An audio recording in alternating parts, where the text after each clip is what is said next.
and on to the familiar expanse of Horse Guards Parade, where for decades Majesty has attended the birthday parade in early June to mark her official birthday. For many, many years, of course, she would come on horseback. In later times, in a carriage, but devoted to the event itself and thoroughly enjoyed the music with an expert eye for detail. And she knew the parade, trooping the colour, better than anyone.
Golden orb surmounted by a cross to symbolize Christianity over the world. The scepter, the monarch's symbol of fairness and justice.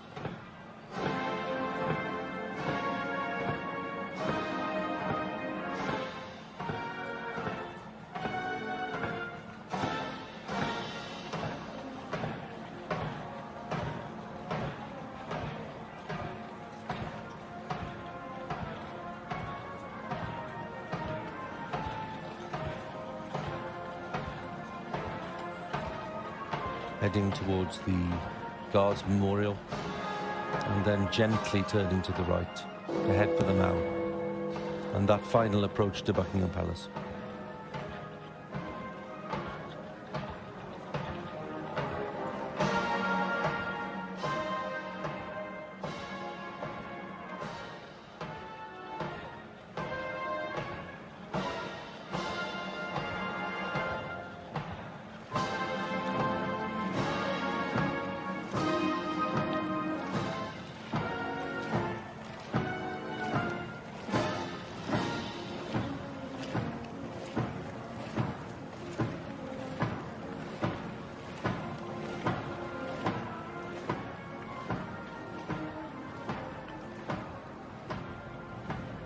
Circling around the great Queen Victoria Memorial.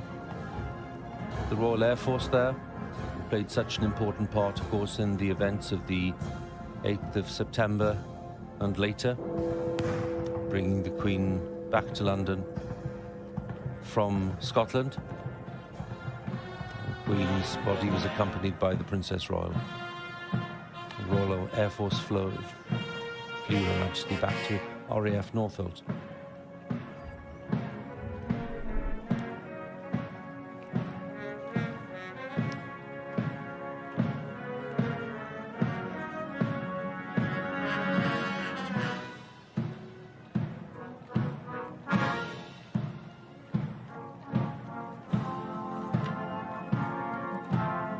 A sight that the late Queen would have been very touched by.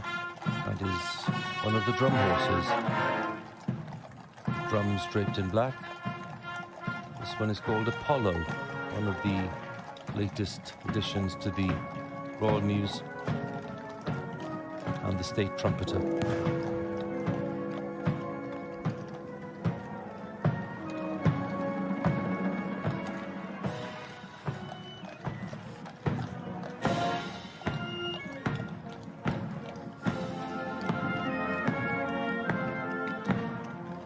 The Major General commanding the Household Division, Major General Christopher Gicker, who was in charge of all the troops on parade today, thousands of them.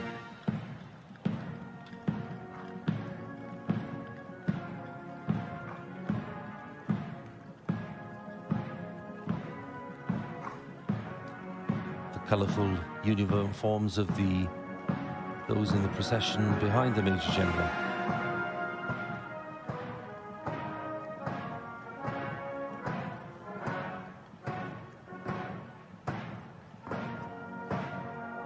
The Sovereign's escort, Household Cavalry, the Blues and Royals.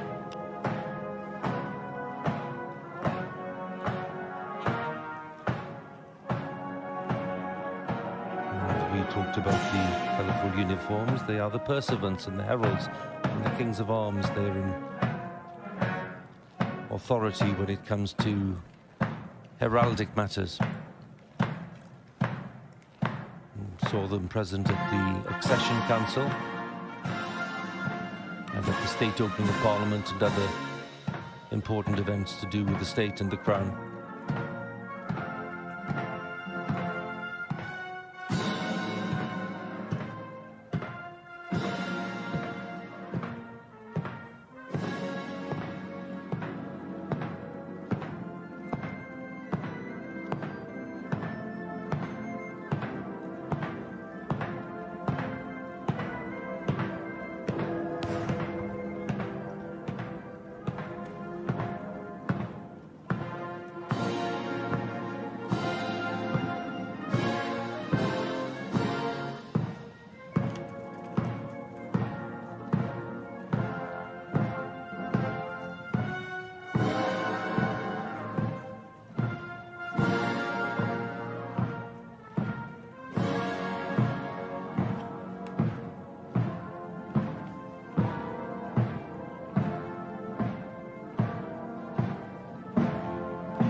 The scene at Buckingham Palace as this procession stretches now from Constitution Hill all the way back to Horse Guards.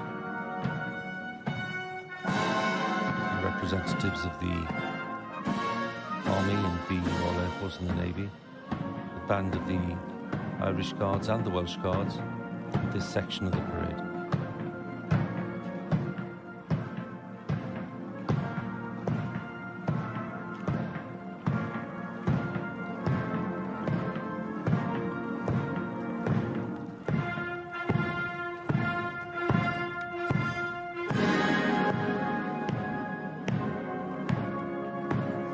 The funeral procession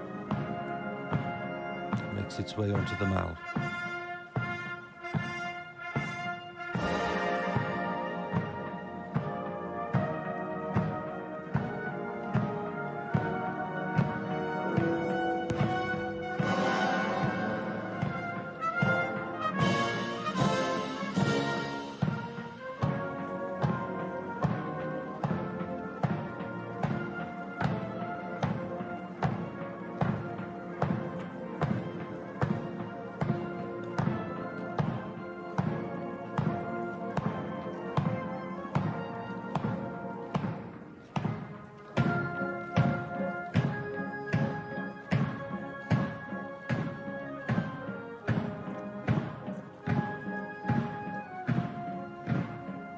Queen Consort pointing out some of the elements of the procession to Prince George and Princess Charlotte, with the Princess of Wales looking on.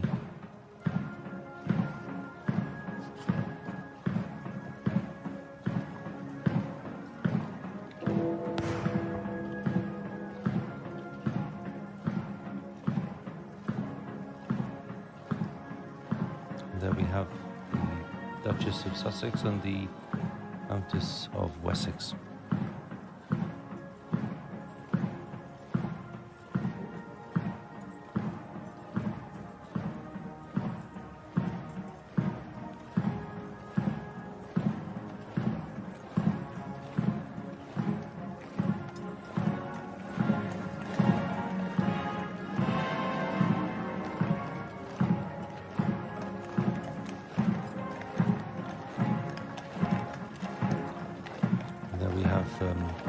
Princesses Beatrice and Eugenie.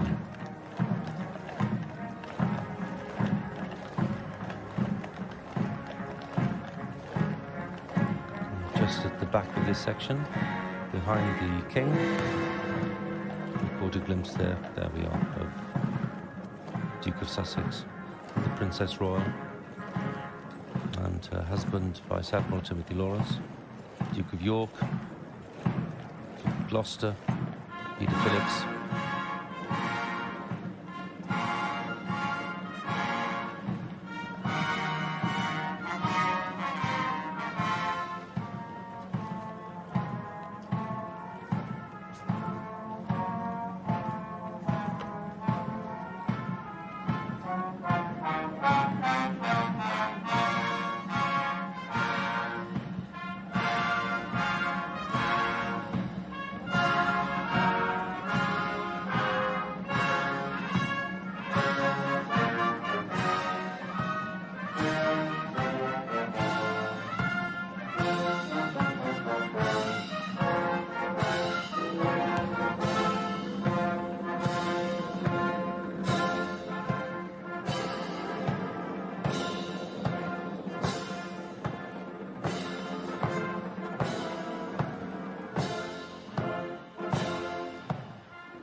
So many memories, those taking part in this procession from the royal family.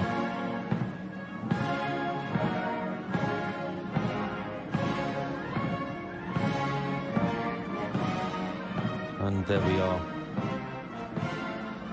Queen Elizabeth, Queen Mother, who died 20 years ago, and King George VI, who died a relatively young man in his 50s. Back in 1952, of course, meaning that the Queen came to the throne at the age of 25. And no question that King George VI was responsible for shaping this remarkable reign that we've seen over the past 70 years. Because Queen Elizabeth II has reigned very much within the parameters set for her by her father. A very close bond between them, as indeed there was between the Queen and her mother.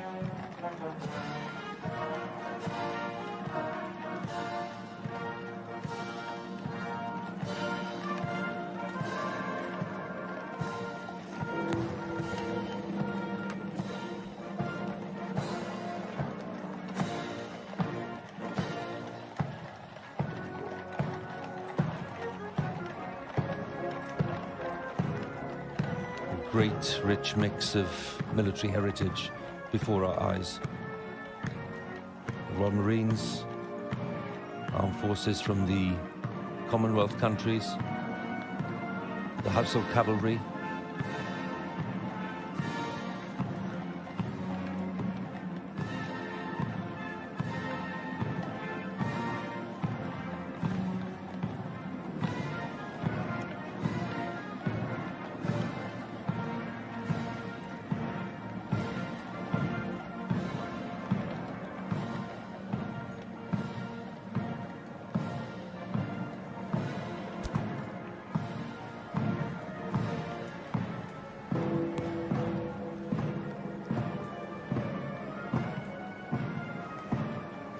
and among this part of the procession too, the heads of the armed forces.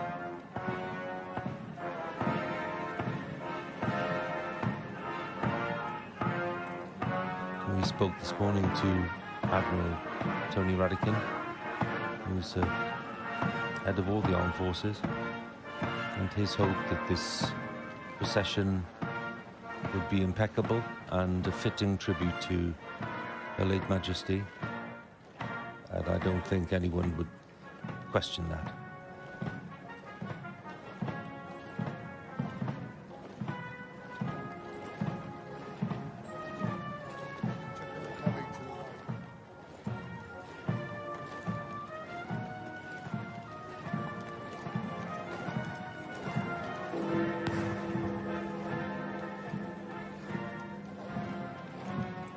Blues and Royals, followed by the drum horse and the state trumpeter, as they make their way gradually towards Wellington Arch and Hyde Park Corner.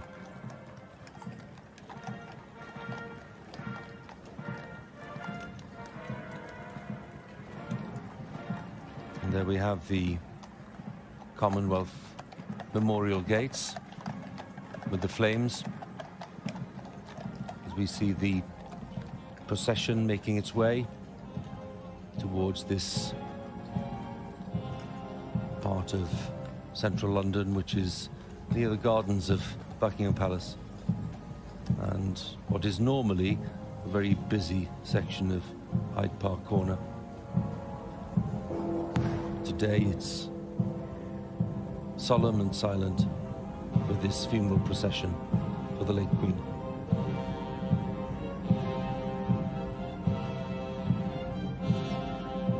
The Honourable Artillery Company approaching, part of the great representation of the British Army in this procession.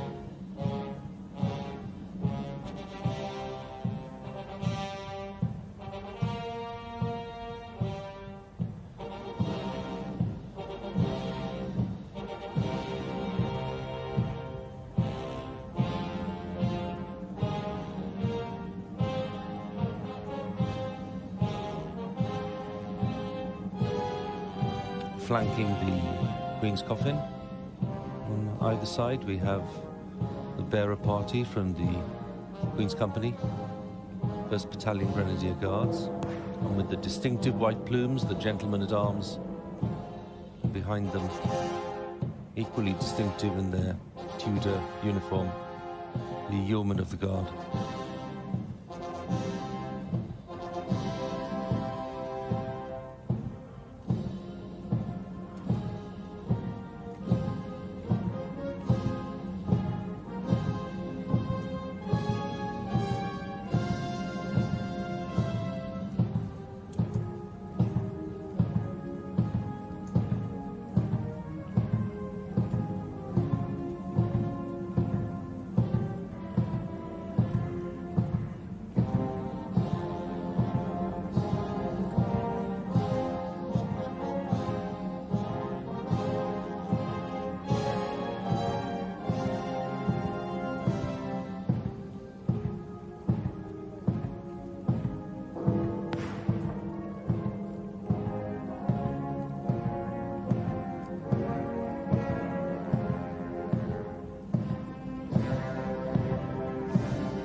Front of the band at the Scots Guards and Coldstream Guards, we have just about a view there of the Earl Marshal, gentleman in the glasses, the Earl Marshal, Duke of Norfolk, the man who's in charge of the organisation of state events, state funerals, coronations.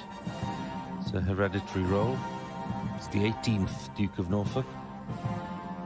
And he's the one who's shouldered a lot of the responsibility for making sure that this state funeral happens in accordance with Her late Majesty's wishes.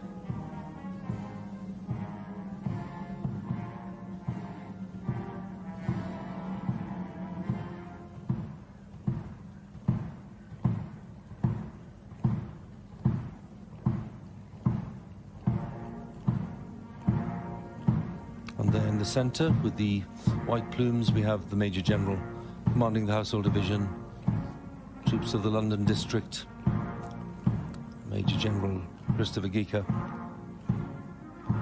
who's in command of all the troops in procession today and elsewhere, lining the route and taking part not just in the procession itself.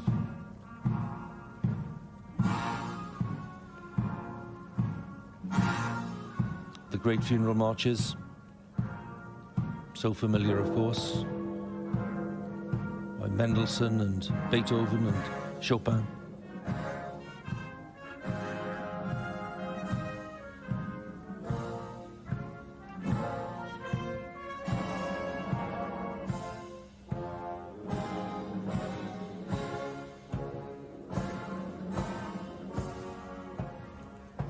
This state gun carriage, which has been in the Navy's care since 1901, was first reserved for the funeral of Queen Victoria more than a century ago, and has been used since then. It was the same state gun carriage used for the funeral of King George VI 70 years ago.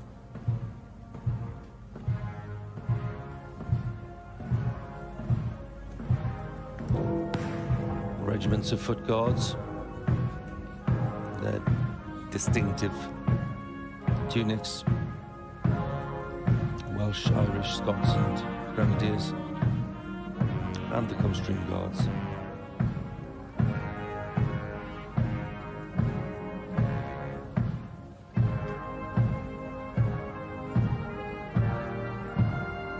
The Royal Lancers and the Royal Engineers also in the procession.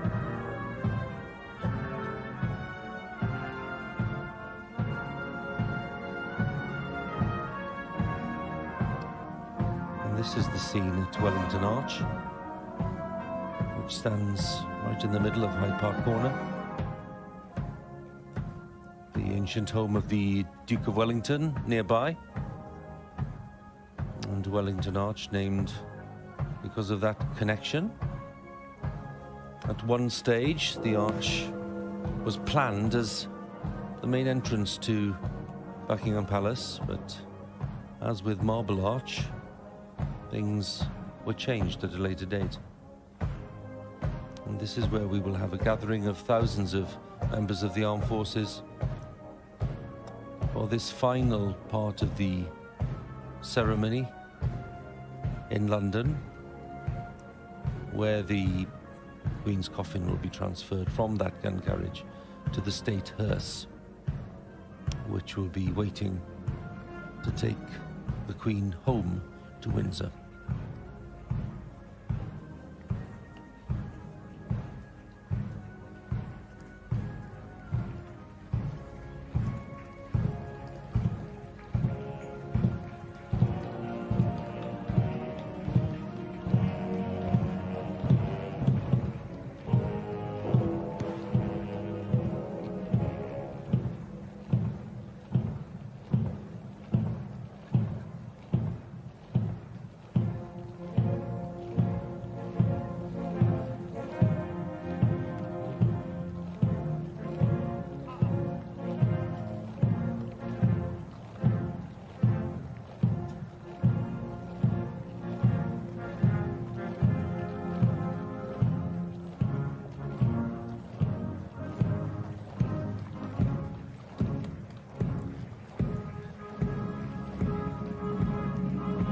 Prince of Wales standing tall, just behind his father, the King,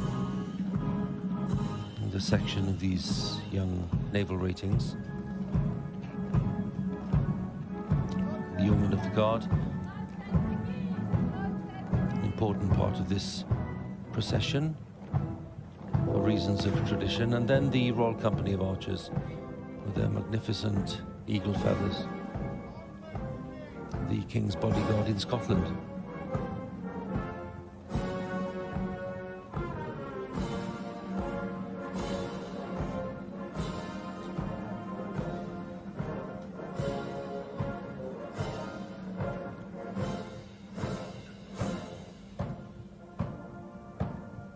Deeply poignant moment in this procession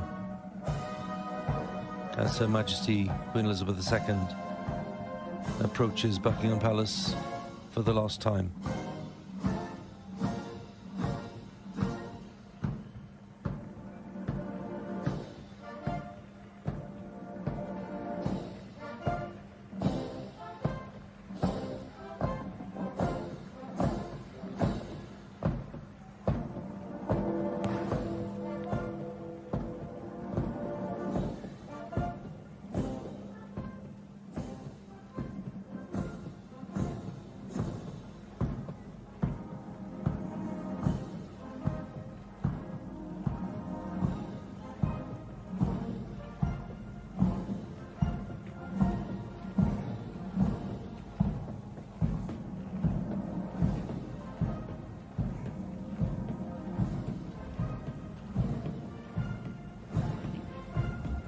this fine September day, with touches of blue in the sky, the London skyline looking glorious in the background.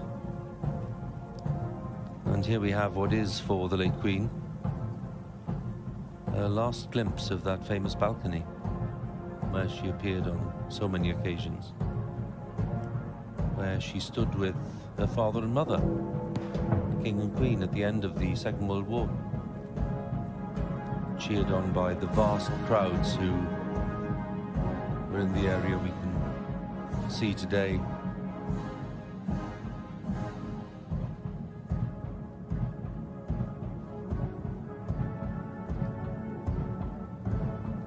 And the vast crowds again here when the young Queen was crowned back in 1953.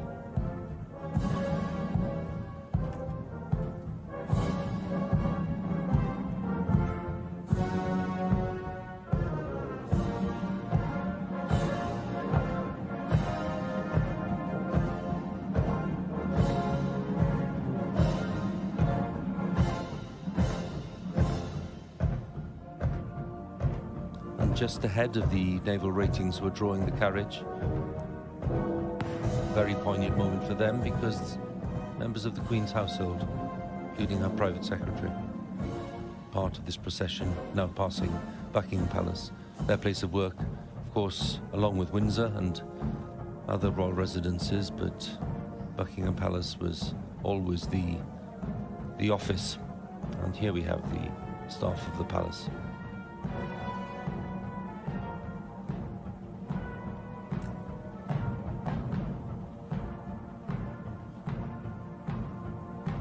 Great line of them standing in silence and respect as they wait for this procession to pass with the late Queen.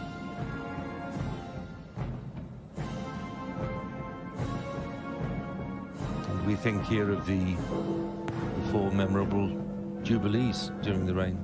We look at that balcony and all the delight and joy and celebration of those times.